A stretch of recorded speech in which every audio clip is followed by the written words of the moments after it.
नमस्कार, मैं हूं नम्रता आपके साथ। बने रहिए इस वीडियो में। मैं मैनिफेस्टेशन बताने वाली हूं। अगर आपको ये वीडियो पसंद आए तो प्लीज लाइक, सब्सक्राइब और कमेंट जरूर कीजिए।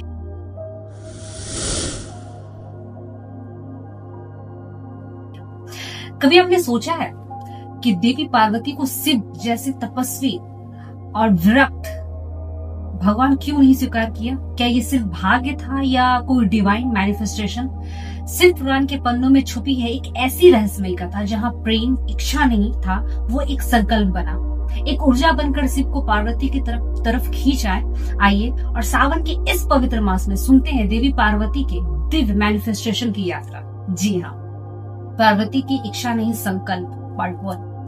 शिव पुराण कहता है कि पार्वती केवल शिव से विवाह करना चाहती थी क्योंकि उनका हृदय जानता था कि यही मेरा आत्मा का परम मिलन है। पर शिव वो तो समाधि थे, लीन थे समाधि में, दिन से विरक्त। सभी ने पार्वती को समझाया कि कोई साधारण पुरुष नहीं है, आदि योगी है, त्याग के प्रति। पर पार्वती ने सिर्फ इच्छा नहीं, उन्होंने संकल्प दिया। उन्होंने सिर्फ वांट नहीं किया, उन्होंने विकम किया। वो खुद को उस ऊर्जा में ढालने लगी जो शिव को स्पर्श कर सके। वो बन गई तपस्विनी। वन में गई, ध्यान किया, उपवास किया, अपने शरीर को कष्ट दिए, लेकिन मन को स्थिर रख। एक दिन एक मंत्र, ओम नमः शिवाय, हर सांस में, हर भाव में, मैं शिवमय हूँ, मैं वही हूँ, उन्हें आकर्षित करेगा। दूसरा, तप की शक्ति, मैनिफेस्टेशन का रहस्य।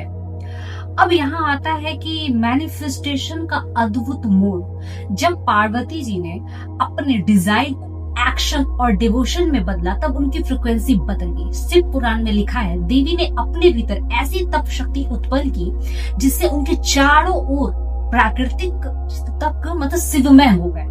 यह एक गहरी बात है।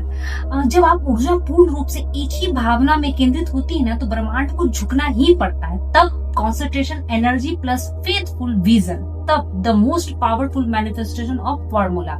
इसलिए कहते हैं, शिव पुराण कहता है कि शिव को किसी ने नहीं बुलाया, लेकिन जब किसी की तप शक्ति शिव से टकराती है तो शिव वही प्रकट हो जाते हैं। पार्ट 3, शिव का आगमन और टेस्टिंग फेज। लेकिन कहानी यही नहीं खत्म होती। शिव ने पार्वती की शक्ति को परखने के लिए खुद ही एक साधु का रूप धारण किया। उन्होंने पार्वती से कहा, क्यों शिव को चाहती हो जो सर्पों के बीच रहता है, जिनका कोई घर नहीं, कोई सुख नहीं? पार्वती का उत्तर मैनिफेस्टेशन का सबसे सुंदर मिसाल है। एकदम ध्यान से सुनिएगा।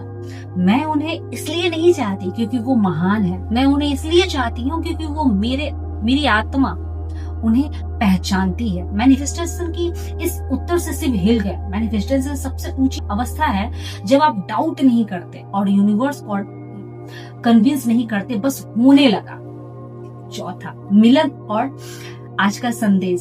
शिव प्रकट हुए, उन्होंने पार्वती से विवाह किया और आज तक उन्हें अर्धनारीश्वर कहा जाता है। दो ऊर्जाओं का मिलन। इस कहानी का रहस्य है, आप किसी को जबरदस्ती मैनिफेस्ट नहीं कर सकते, आप बस खुद को उसकी ऊर्जा में ढाल सकते हैं जो उस चीज के नेचुरली खींच लाए। पार्वती का तप, उनका फोकस और उनका इनर अलाइनमेंट, यही उनका मैनिफेस्टेशन था। तो इस सावन जब आप शिव को जल अभिषेक करें तो शिव से सिर्फ प्रार्थना ना करें, स्वयं को शिव और पार्वती जैसी ऊर्जा में ढालें। शिव को जल नहीं, उन्हें चाहिए एक सच्चा भाव, एक निर्मल संकल्प।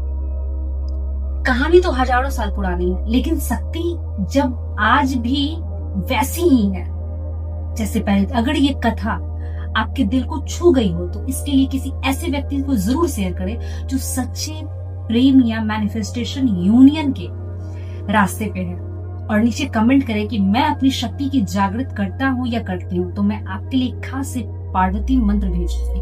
ओम नमः शिवाय।